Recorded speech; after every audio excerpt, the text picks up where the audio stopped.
വക്രതുണ്ട മഹാകായ കോടി സൂര്യ സമപ്രഭ നിർവിഘ്നം കുരുവേ ദേവ സർവകാര്യേഷു സർവദാ. ഓം ശ്രീ മഹാഗണപതേ നമഃ. ഓം സരസ്വതി നമസ്തുഭ്യം വരദേ കാമരൂപിണീ വിദ്യാരംഭം കരിഷ്യാമി സിദ്ധിർഭവതു മേ സദാ. ഓം ശ്രീ മഹാസരസ്വത്യേ നമഃ. ഹരി ഓം. സംപൂജ്യനായ ശ്രീ ഹരിദാസിയുടെ പാദപത്മങ്ങളിൽ നമസ്കരിച്ചുകൊണ്ട് ഗുരുപരമ്പരയ്ക്ക് പ്രണാമങ്ങൾ അർപ്പിച്ചുകൊണ്ട് സർവാന്തര്യാമിയായ ശ്രീപത്മനാഭനും ഗുരുവായൂരപ്പനും ശ്രീവല്ലഭനും സാദര പ്രണാമങ്ങളോടെ നാരായണീയ സപ്താഹ ജ്ഞാനയജ്ഞ സഭയുടെ മാഹാത്മ്യ പാരായണ സഭ ആരംഭിക്കാം.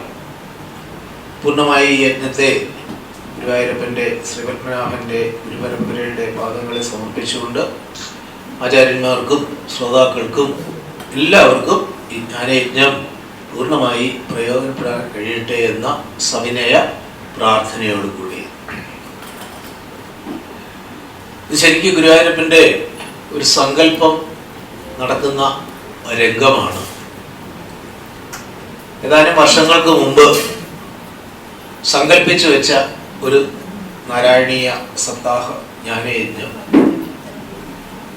ലോകം മുഴുവൻ ബാധിച്ച മഹാമാരിയെ തുടർന്ന് ഉദ്ദേശിച്ച സമയത്ത് അത് നടക്കാതെ വന്നു. നമ്മൾ ഉദ്ദേശിച്ച സമയത്ത് നടക്കാതെ വന്നു.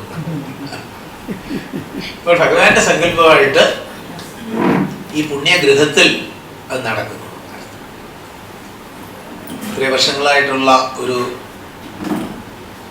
ശിഷ്യത്വം എന്നൊന്നും നമ്മൾ പറയുന്നില്ല, ഒരു സൗഹൃദമാണ് ഇതിൻ്റെ ആതിഥേയയായ ശാന്തി എന്ന് സ്നേഹത്തോടെ നമ്മൾ വിളിക്കുന്ന ശാന്തകുമാരി, പ്രൊഫസർ ശാന്തകുമാരി. ഇൻട്രൊഡക്ഷൻ അങ്ങനെ പറയണം.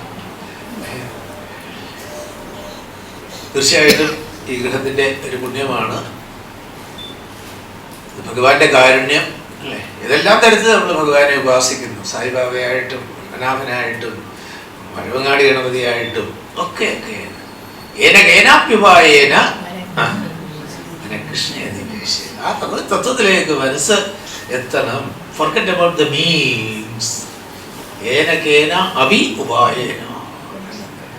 ഇങ്ങനെ നമുക്ക് ഭഗവാന്റെ കാരുണ്യം ഒരു പരമ്പരയുടെ അനുഗ്രഹം കൊണ്ട് കിട്ടിയ ഈ അസുലഭ സന്ദർഭം പൂർണ്ണമായി പ്രയോജനപ്പെടുത്താൻ നമുക്ക് സാധിക്കട്ടെ. അതിലേറ്റവും അതിശയകരമായ ഭഗവാന്റെ മറ്റൊരു സങ്കല്പം ഇന്ന് രാവിലെ ഇവിടെ പറഞ്ഞു. ഭഗവാന്റെ സങ്കല്പങ്ങൾ മാത്രമാണ് ഇവിടെ നടക്കുന്നത്. അതൊക്കെ അതാത് സമയത്ത് ഇങ്ങനെ ഡിക്റ്റേറ്റ് ചെയ്ത് തരികയാണ്.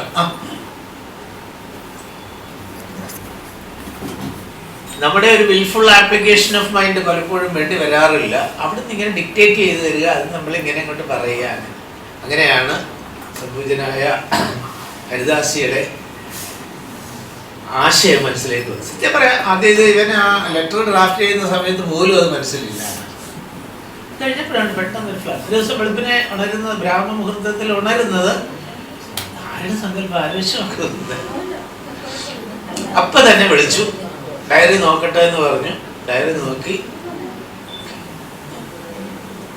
ഇതൊരു പക്ഷെ ഇന്നലെ ആയിരുന്നെങ്കിൽ കിട്ടില്ല, നാളെ ആണെങ്കിൽ കിട്ടിയെന്ന് വരില്ല. പറയുന്നത് വേറൊന്നുമല്ല, ഭഗവാന്റെ ആ സങ്കല്പം എത്ര ഭംഗിയായിട്ട് നടക്കുന്നു. അർജുനോട് നിമിത്തമാത്രം ഭവ എന്ന് പറഞ്ഞപ്പോൾ അർജുനന് പോലും അത്രയ്ക്ക് അങ്ങോട്ട് ഉൾക്കൊണ്ടില്ല എന്നുള്ളതാണ് സത്യം അല്ലെ. പിന്നീടുള്ള പല ഇത് അതുപോലെയാണ് നമ്മളിത് പലതവണ കേൾക്കുന്നെങ്കിലും അല്ലെ, ആവർത്തിച്ച് ആവർത്തിച്ച് നമ്മൾ ചിന്തിക്കുന്നതും പറയുന്നതും ലൗഡ് തിങ്കിങ് എന്ന് പറയില്ലേ, അതിനു വേണ്ടിയിട്ടാണ് പറയുന്നവർക്ക് കേൾക്കുന്നവർക്കൊക്കെ ഭഗവാന്റെ ഇതില് ശ്രീമദ് ഭാഗവതം ഉണ്ടാക്കിയത് തന്നെ അതിന് വേണ്ടിയിട്ടായിരുന്നു. ദശമസ്യ വിശുദ്ധ്യർത്ഥം നവാനാമിഹ ലക്ഷണം.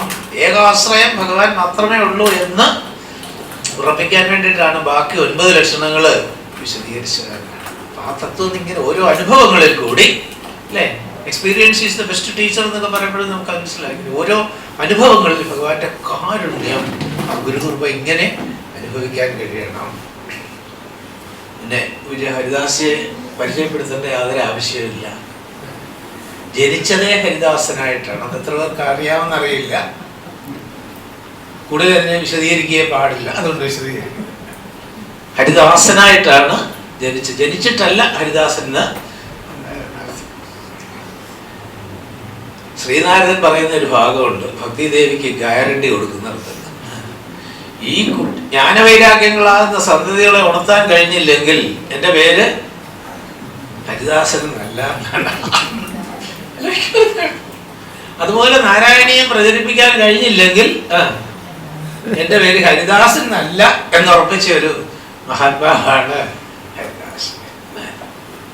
നാരായണീയ ഹംസമെന്നും എത്രയോ ബഹുമതികളും സർവോപരി തിരുവനന്തപുരത്ത് പ്രത്യേകിച്ചും ജനഹൃദയങ്ങളിൽ അല്ലേ ഇതുപോലെ ഒരു മായാത്ത വ്യക്തിമുദ്ര പതിപ്പിച്ച ഒരു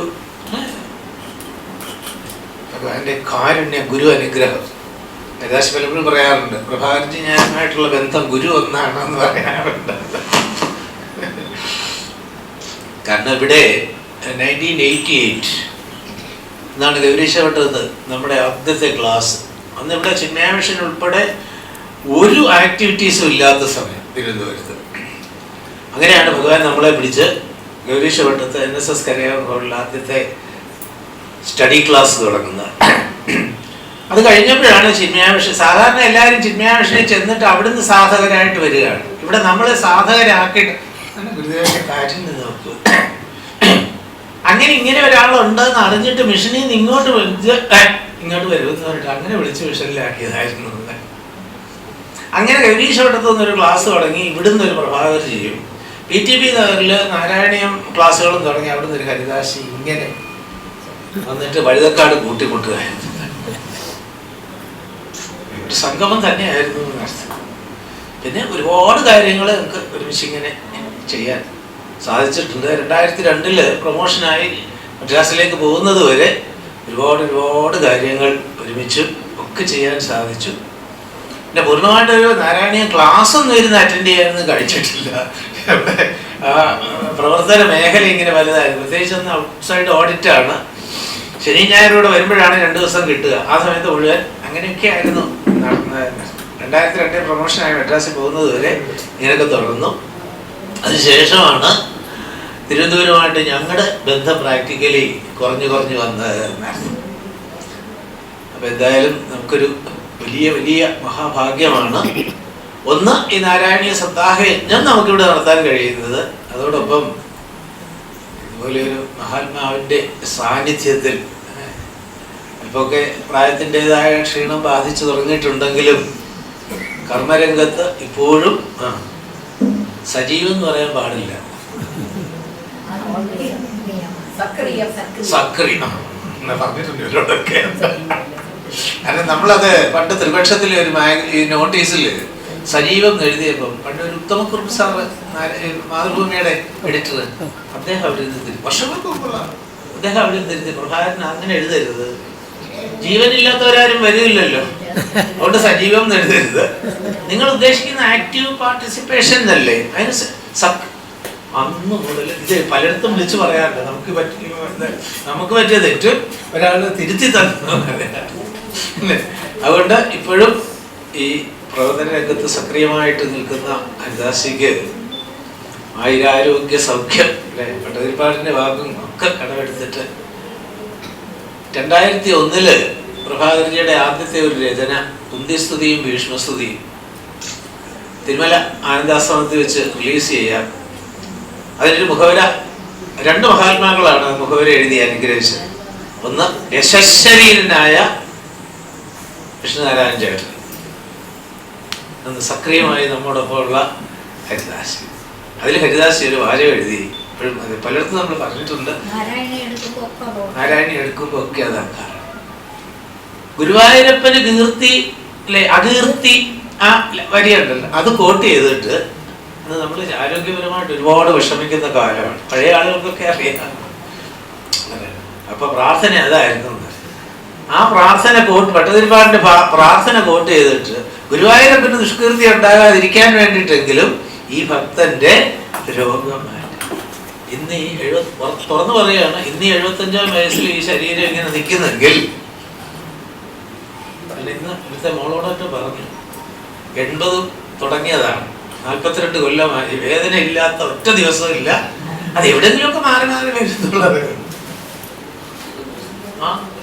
ഒരു അതിശയോക്തി പറയുകയാണെങ്കിൽ, മഹസ്തുതി പറയുകയാണെങ്കിൽ എൻ്റെ ആവശ്യമേ ഇല്ല, ഞങ്ങൾക്ക് അതിൻ്റെ ഒരു ആവശ്യമേ ഇല്ല. അതുപോലൊരു സ്ഥാനമാണ് ഞങ്ങൾക്ക് രണ്ടുപേർക്കും അദ്ദേഹത്തിൻ്റെ ഹൃദയത്തിൽ തന്നത്. എപ്പം വിളിച്ചാലും ആദ്യം ചോദിക്കുന്നത് ശാരീജി എങ്ങനെയുണ്ട്, ഒറ്റ ദിവസം അത് കൊണ്ടുവന്ന അത്രയ്ക്കൊരു വലിയ സ്ഥാനമാണ്. അതുകൊണ്ട് മഹസ്തുതി പറയേണ്ട കാര്യമൊന്നുമില്ല. ആ പ്രാർത്ഥനയുടെ ഒരു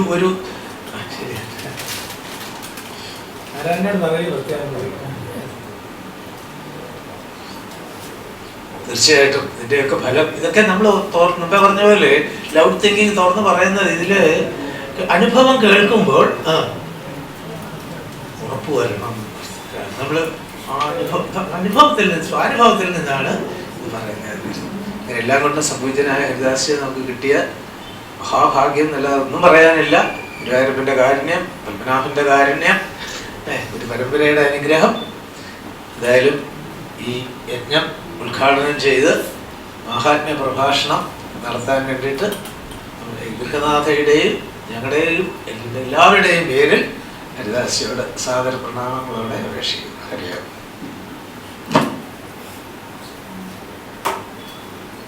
സച്ചിദാനന്ദരൂപായ വിശ്വോൽപത്യാദിഹേതവേ താപത്രയ വിനാശായ ശ്രീകൃഷ്ണായ വയം നമഃ.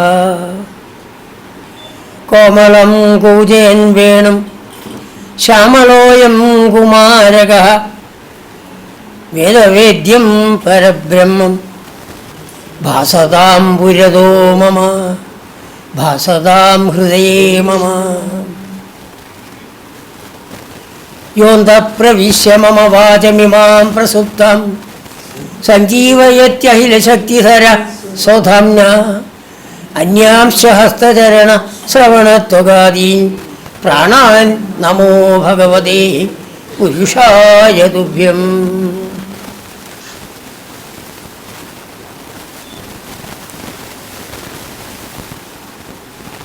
ഹോമാദി കർമ്മങ്ങൾ നടത്തി ഞങ്ങളെ അനുഗ്രഹിക്കുന്ന സംപൂജ്യരായ വേദജ്ഞോത്തമന്മാരെ,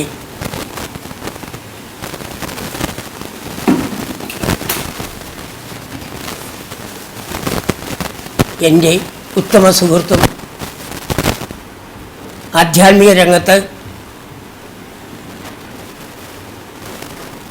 ഉത്തുംഗ ശൃംഗത്തിൽ വിഹരിക്കുന്നതിനുമായ പ്രഭാകർജി, വന്ധ്യ ഗുരുജനങ്ങളെ, മറ്റെല്ലാ ഭക്തജനങ്ങൾക്കും എൻ്റെ വിനീത നമസ്കാരം. സർവവ്യാപിയും സർവജ്ഞനും സർവശക്തനുമായ ആ സർവീശ്വരൻ എൻ്റെ ബുദ്ധിയിൽ പ്രകാശിച്ച് എന്നിലൂടെ വാക്കുകളായി പ്രവഹിച്ച് നിങ്ങളുടെ മനസ്സിനെ രമിപ്പിക്കട്ടെ.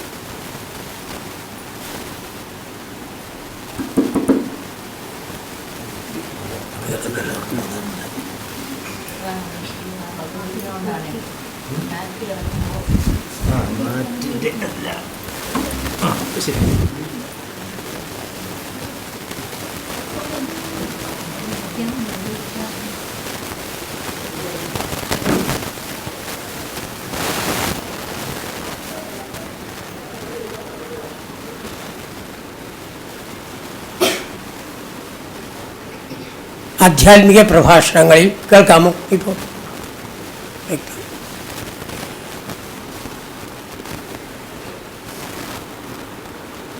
ഒരു സാധകൻ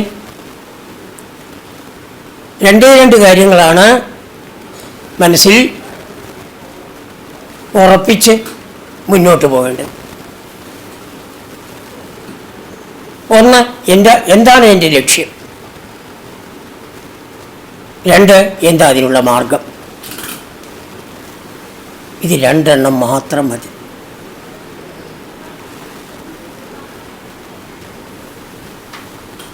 ഈ മാർഗത്തിൽ വന്ന എല്ലാവരുടെയും ലക്ഷ്യം ഹൃദയസ്ഥിതനായ ആ സച്ചിദാനന്ദ സ്വരൂപിനെ ഈ ശരീരം പോകുന്നതിന് മുമ്പ് സാക്ഷാത്കരിക്കുക എന്നുള്ളതാണ്. വേണ്ടിയാണ് ഈ മനുഷ്യ ശരീരം നമുക്ക് തന്നിരിക്കുന്നത്. മനുഷ്യന് മാത്രമേ ചെയ്യാൻ സാധിക്കൂ. എന്തുകൊണ്ട്? വിവേകബുദ്ധിയുള്ളത് മനുഷ്യൻ മാത്രം. വിവേചന ശക്തി, ഏത് നിത്യം ഏത് അനിത്യം എന്ന അറിവാണ് നമ്മൾ ഓരോരുത്തരും ഈ മാർഗത്തിൽ നേടേണ്ടത്. ഈ പ്രപഞ്ചത്തിലുള്ളതെല്ലാം അനിത്യമാണ്. നിത്യനായി ഉള്ള ഭഗവാൻ ഒരാൾ മാത്രം, ആനന്ദ സ്വരൂപൻ, സർവത്ര വ്യാപിച്ചു നിൽക്കുന്നവൻ, സർവവ്യാപി, സർവജ്ഞൻ, സർവശക്തൻ, ജനിക്കാത്തവൻ, അല്ലേ? എന്തെല്ലാം വിശേഷണങ്ങളാണ് ഭഗവത്ഗീതയിൽ നമുക്ക് കിട്ടുന്നത്. ആ ഭഗവാനെയാണ് നമ്മൾ ഓരോരുത്തരും അന്വേഷിക്കുന്നത്. അപ്പോഴാണ് ഭഗവാൻ, ശ്രീകൃഷ്ണ ഭഗവാൻ നമ്മളോട് പറയുന്നത്, നിങ്ങൾ എന്തിനാ അവിടേക്കും ഇവിടേക്ക് പോയി അന്വേഷിക്കുന്നത്? ഈശ്വര സർവഭൂതാനാം ഹൃദയേശേർജുന തിഷ്ഠതി. ഞാൻ നിങ്ങളുടെ ഉള്ളിൽ തന്നെയല്ലേ നിൽക്കുന്നത്? പിന്നെ നിങ്ങൾ എന്തിന് കാശിയും രാമേശ്വരത്തും ബദരീനാഥിലും കേദാർനാഥിലും ഒക്കെ പോകണു? പോകണ്ട എന്നല്ല, അവരൊക്കെ പൊക്കോളൂ. ഒന്നുമില്ലെങ്കിലും ആ വ്യായാമം കൊണ്ട് നല്ലോണം ആഹാരമെങ്കിലും കഴിക്കാം, അവിടെയൊക്കെ പോകാം. പക്ഷേ ഈശ്വരനെ അന്വേഷിച്ച് അവിടെ പോകണ്ട. എന്തുകൊണ്ട്? ഈശ്വരൻ എൻ്റെ ഉള്ളിൽ തന്നെയാണ് ഇരിക്കുന്നത്. ആ ഈശ്വരനെ ഈ ശരീരം പോകുന്നതിന് മുമ്പ് സാക്ഷാത്കരിക്കണം, സാക്ഷാത്തായിട്ട് അനുഭവിക്കണം. അപ്പോൾ നമുക്ക് എല്ലാവർക്കും അറിയാം ഈശ്വരൻ ഉള്ളിലാണെന്ന്. കാര്യമില്ല. ആ ഈശ്വരൻ മറയപ്പെട്ട് നിൽക്കണു. നമ്മുടെ വാസനകളാൽ മറയപ്പെട്ട്, മൂടപ്പെട്ട്, എപ്രകാരം ഒരു ദീപം ഒരു കുടത്തിനാൽ മൂടപ്പെട്ട് നിൽക്കുന്നു, അതുപോലെ പ്രകാശം പുറത്തേക്ക് വരുന്നില്ല. അപ്പോൾ സാധകൻ്റെ മനസ്സിൽ ഭഗവാന്റെ ഈ ഇത് കേൾക്കുമ്പോൾ വരുന്ന സംശയമാണ്, ഏത് രൂപത്തിലാണ് ഈശ്വരൻ നമ്മുടെ ഉള്ളിലിരിക്കുന്നത്? അഹമാത്മാ ഗുഡാകേശ സർവഭൂത ആശയസ്ഥിത. നേരത്തെ പറഞ്ഞു, നമുക്ക് ഓർമ്മയില്ല. ഇതാണ് മനുഷ്യനുള്ള ദോഷം, ഓർമ്മ. പ്രൊഫസർ ശാന്താജി തന്നെ എത്രയോ തവണ ഞാൻ രാധാമണിച്ചനെ വീട്ടിൽ വെച്ച് കണ്ടിട്ടുണ്ട്. പക്ഷേ പറഞ്ഞപ്പോൾ ഓർമ്മ കിട്ടിയില്ല, കണ്ടപ്പോൾ മനസ്സിലായി. മനുഷ്യനുള്ള ദോഷമാണ്. മത്തസ്മൃതിജ്ഞാനം അപോഹനം ച. ഓർമ്മയും മറവിയും രണ്ടും ഭഗവാൻ തന്നെ തരണം.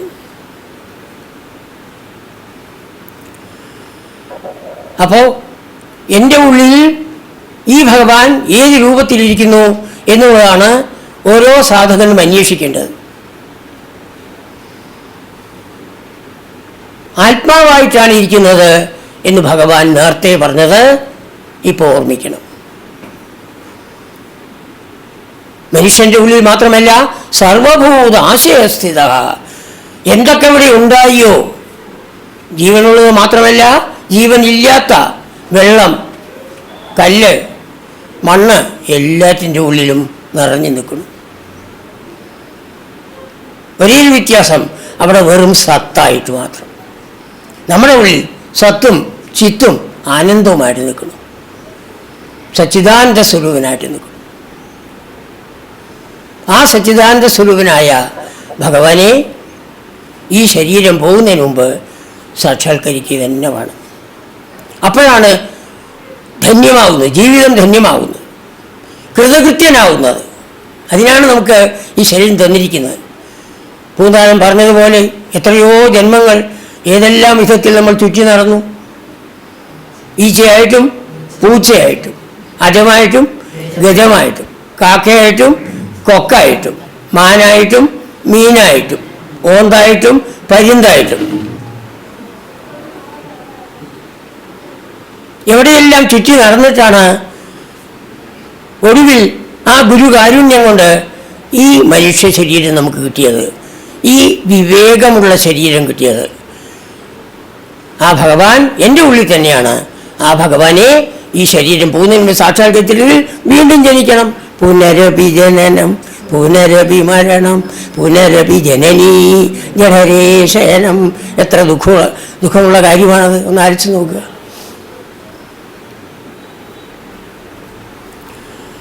അപ്പോൾ മനുഷ്യ ശരീരം കിട്ടിയ നമ്മളെല്ലാവരും ആ ഉള്ളിലുള്ള ആത്മാവിനെ സാക്ഷാത്കരിക്കാൻ എന്താണ് ചെയ്യേണ്ടത്? അതും ഭഗവാൻ വ്യക്തമായിട്ട് പറഞ്ഞു. തമേവ ശരണം ഗച്ഛ സർവഭാവേന ഭാരത. ആ ഉള്ളിലുള്ള ആത്മാവാകുന്ന ഈശ്വരനെ സാക്ഷാത്കരിക്കൂ. ആത്മാവാണ് ഈശ്വരൻ. നമ്മുടെ ഉള്ളിലാവുമ്പോൾ ആത്മാവെന്നും പുറത്ത് ബ്രഹ്മമെന്നും പറയും. അത്രയേ ഉള്ളൂ വ്യത്യാസം. ബ്രഹ്മം തന്നെയാണ് ഈശ്വരൻ.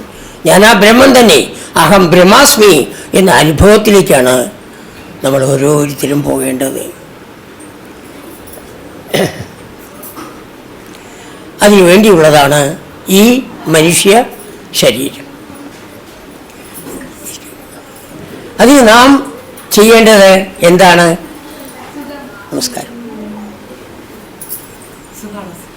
വരൂ.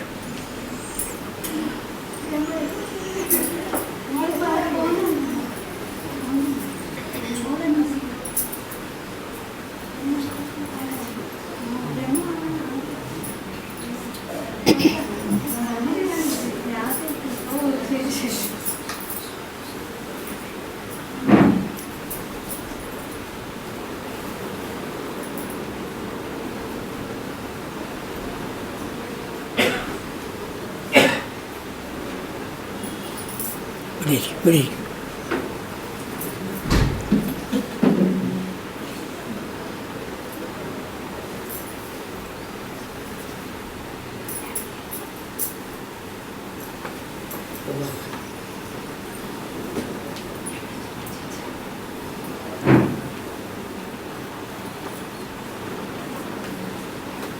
അപ്പോൾ മനുഷ്യ ശരീരം കിട്ടിയിട്ട്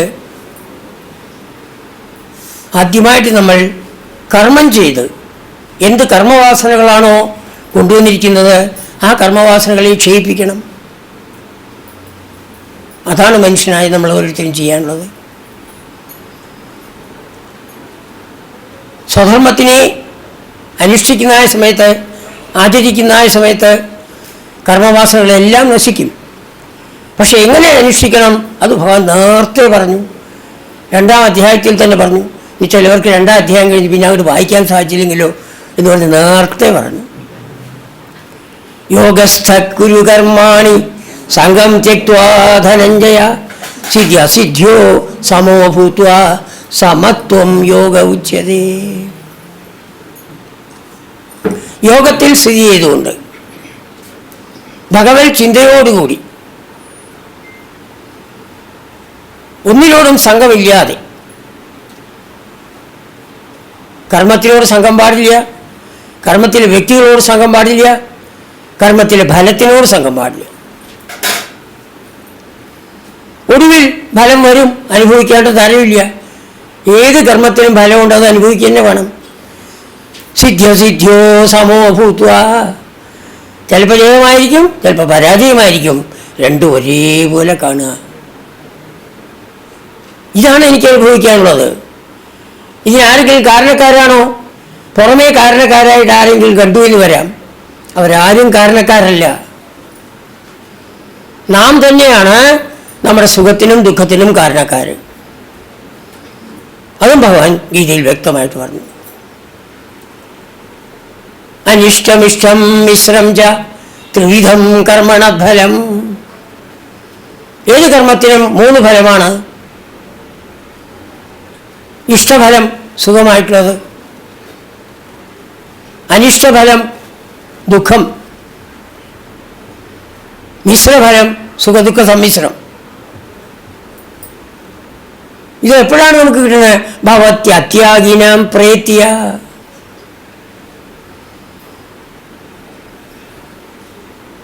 ആര് കർമ്മം ചെയ്യുന്ന സമയത്ത് ഭഗവത് ചിന്തയോടുകൂടി കർമ്മത്തിൽ ആസക്തിയില്ലാതെ ഫലേച്ഛയില്ലാതെ കണ്ട് ചെയ്യുന്നില്ലയോ അവർക്ക് മാത്രമാണത് ബാധ. ഭവത്യത്യാഗിനാം പ്രേത്യ. അവർക്ക് മരിച്ചിട്ടാണ് കിട്ടുന്നത്. അതായത് അടുത്ത ജന്മത്തിൽ, അതായത് നമ്മുടെ ഈ ജന്മത്തിൽ നാം ഇപ്പോൾ അനുഭവിക്കുന്നത് കഴിഞ്ഞ ജന്മത്തിൽ ചെയ്ത സൽക്കർമ്മങ്ങളുടെയും ദുഷ്കർമ്മങ്ങളുടെയും ഫലമാണ്. ആർക്കും അത് മാറ്റാൻ സാധ്യമല്ല. അപ്പം എൻ്റെ സുഖത്തിനും ദുഃഖത്തിനും ആരും കാരണക്കാരല്ല, ഞാൻ തന്നെയാണ് കാരണക്കാരൻ എന്ന് മനസ്സിലാക്കി കർമ്മം ഈശ്വരാർപ്പണമായി ചെയ്തുകൊണ്ട്, നിഷ്കാമമായി ചെയ്തുകൊണ്ട് ആ ഭഗവാനിൽ ഭക്തി ഉണ്ടാക്കിയെടുക്കണം.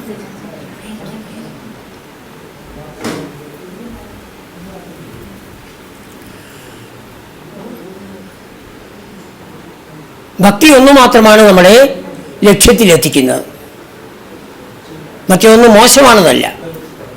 പക്ഷെ ഭക്തിയാണ് നമ്മളെ ലക്ഷ്യത്തിലെത്തിക്കുന്നത്. അതും ഭഗവാൻ ഗീതയിൽ പറഞ്ഞു, മയ്യേവ മനാദസ്വ മയി ബുദ്ധിം നിവേശയ. നിന്റെ ബുദ്ധിയെ എന്നിൽ ഉറപ്പിക്കേ.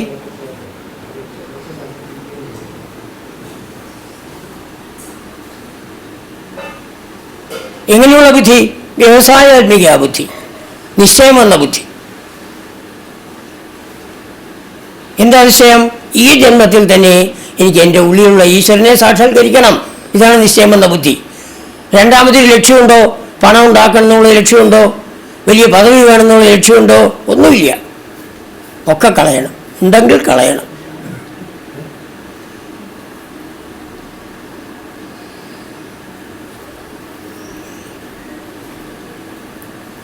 അങ്ങനെ ബുദ്ധിക്ക് ലക്ഷ്യബോധം കൊടുത്ത് മയ്യേവ മനാദസ്വ, ആ മനസ്സിനെയും ഭഗവാനിൽ തന്നെ പിടിച്ചു നിർത്തണം. കുട്ടികളായ ഇന്ദ്രിയങ്ങളെ എല്ലാവരെയും കൂട്ടിക്കൊണ്ട് അമ്മയായ മനസ്സ് അച്ഛനായ ബുദ്ധിയുടെ കൂടെ നിന്ന് ഉള്ളിലുള്ള ആത്മാവിൽ പോയി സ്ഥിതി ചെയ്യണം. നിവശിഷ്യസി മയ്യേവ, അർജുന നീ എന്നിൽ തന്നെ നിൽക്കും. അർജുന ആരാണ്? നമ്മൾ ഓരോരുത്തരും ഋജുത്വത്തോട് പെരുമാറണം എന്നർത്ഥം, അത്രയേ ഉള്ളൂ.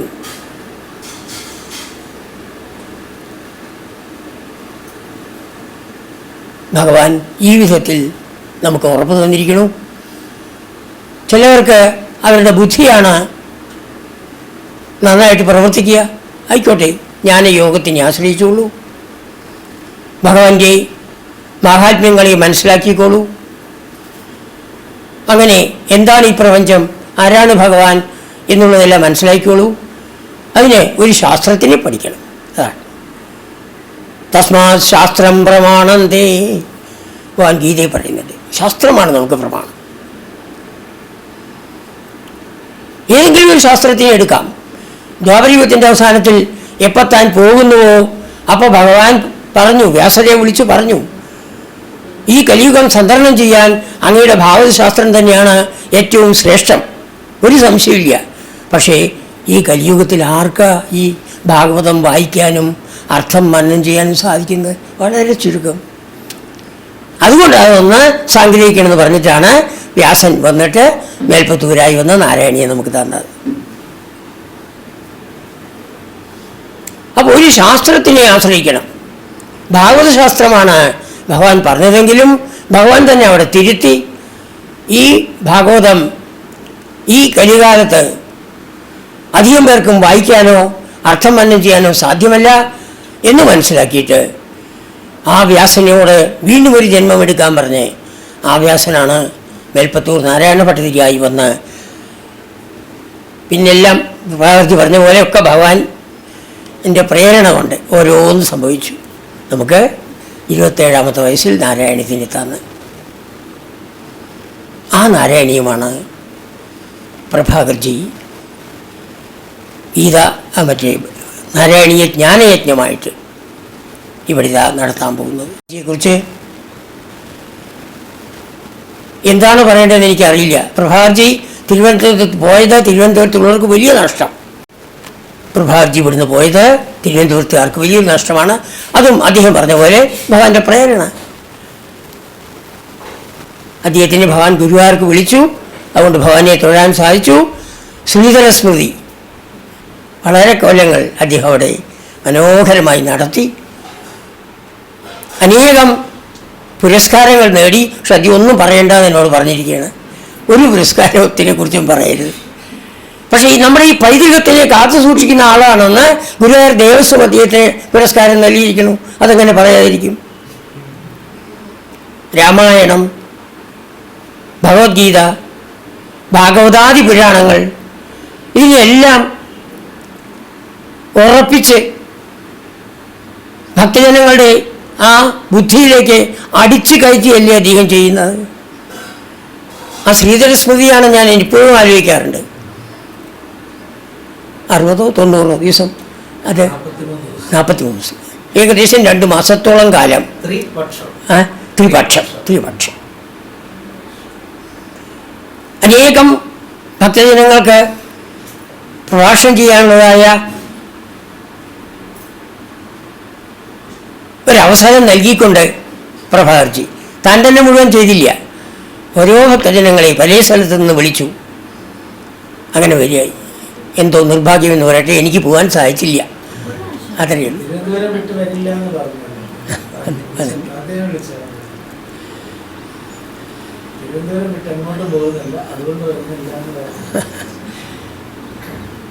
ശ്രീധരൻ നമ്പൂതിരി ഈ ഭാഗവത്തിനെ ഇത്രത്തോളം ഉയർത്തിപ്പിടിച്ച മഹാത്മാവിനെ അനശ്വരനാക്കി പ്രഭാകർജി. ചിന്മയ വൈഭവം അത് തന്നെ. ഞാനും പ്രഭാകർജിയും ഒരേ ഗുരുവിൻ്റെ കീഴിലാണ് പഠിച്ചത്, ചിന്മയ ഗുരുദേവൻ.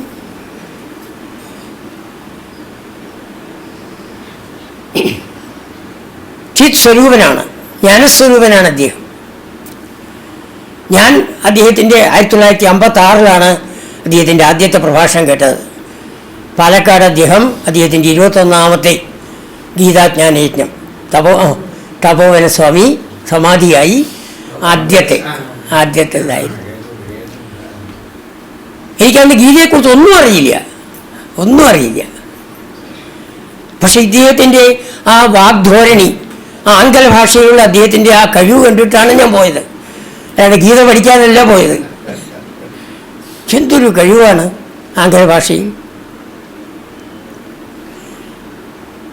പിന്നെയാണ് മനസ്സിലായത് എന്താണ് നമ്മൾ മനുഷ്യനായി ഇരുന്നാൽ അന്വേഷിക്കേണ്ടത്, നേടേണ്ടത്. അതാണ് അദ്ദേഹം പറയുന്നത്. എൻ്റെ ഭാഗ്യത്തിന് അന്ന് കർമ്മയോഗമാണ് പറഞ്ഞത്. അന്ന് 21 ദിവസമാണ് അന്നത്തെ യജ്ഞം. ആ 21 ദിവസത്തിലാണ് 42 ശ്ലോകങ്ങൾ അതിമനോഹരമായിട്ട് അന്ന് തീർച്ചയാക്കി. ഈ വിധത്തിലേ ഞാൻ കർമ്മം ചെയ്യൂ, ഇതുവരെ അതിൽ നിന്ന് തെറ്റിയിട്ടില്ല ആ ഭഗവാന്റെ കാരുണ്യം കൊണ്ട്. അപ്പോൾ രണ്ടുപേരും ഒരേ ഗുരുവിൻ്റെ കീഴിൽ പഠിച്ചവരാണ്. പ്രഭാകർജി പറഞ്ഞ പോലെ വിവിധ രംഗങ്ങളിൽ ഞങ്ങൾ ഈ തത്വത്തിനെ ഭക്തജനങ്ങളിൽ എത്തിക്കാൻ വേണ്ടി ശ്രമിച്ചു.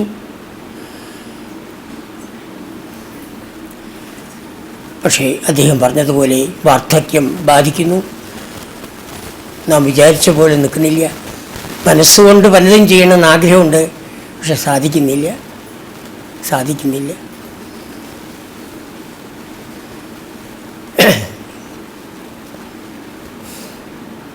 ആ ഭഗവാന്റെ അനുഗ്രഹം കൊണ്ട് ഈ ഭാഗവത തത്വത്തെ, ആധ്യാത്മിക തത്വത്തെ, എന്ത് അഹം ബ്രഹ്മാസ്മി എന്ന തത്വം ഇത്രയേ ഉള്ളൂ, വളരെ ലളിതം. ഞാൻ തന്നെയാണ് ഭഗവാൻ, അഹങ്കാരം കൊണ്ട് പറയുന്നതല്ല. ആ അറിവ്, അദ്വൈത ഭാവം വരണം നമ്മളെല്ലാവരിലും. അതിന് വീണ്ടും വീണ്ടും ആ ഭഗവാനെ വണങ്ങി ആ ഭഗവാനുമായി ലയിക്കാൻ സാധിക്കണം നമുക്ക്. മാഹാത്മ്യം പ്രഭാകർജിയിൽ നിന്ന് കേൾക്കണമെന്നാണ് എൻ്റെ ആഗ്രഹം.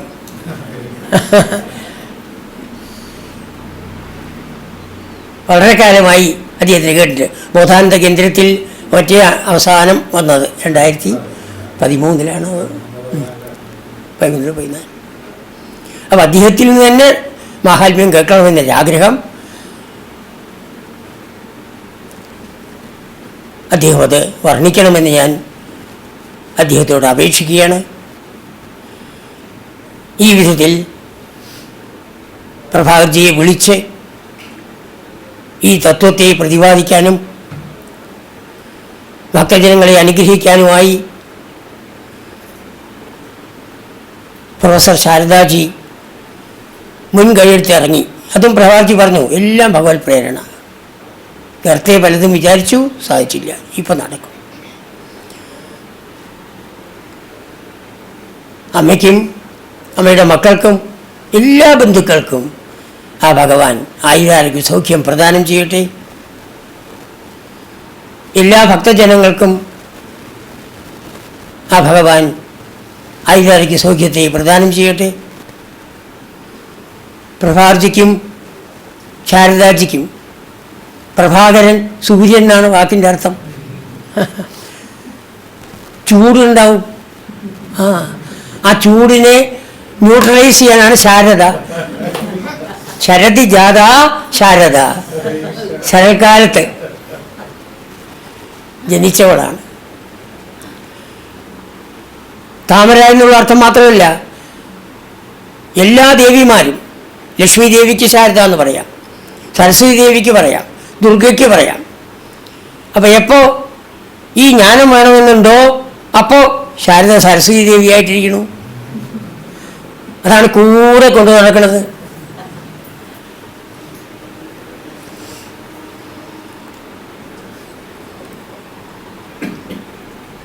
എപ്പോൾ ശക്തി വേണമെന്നുണ്ടോ അപ്പോൾ ശാരദാജി ദുർഗയായിട്ടിരിക്കണു.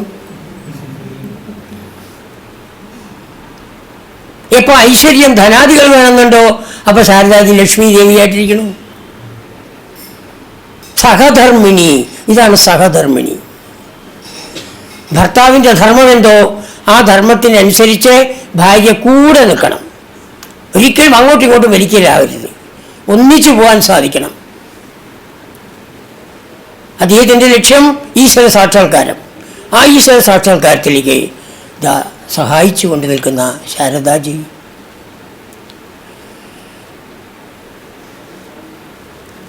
എല്ലാ ഭക്തജനങ്ങൾക്കും വീണ്ടും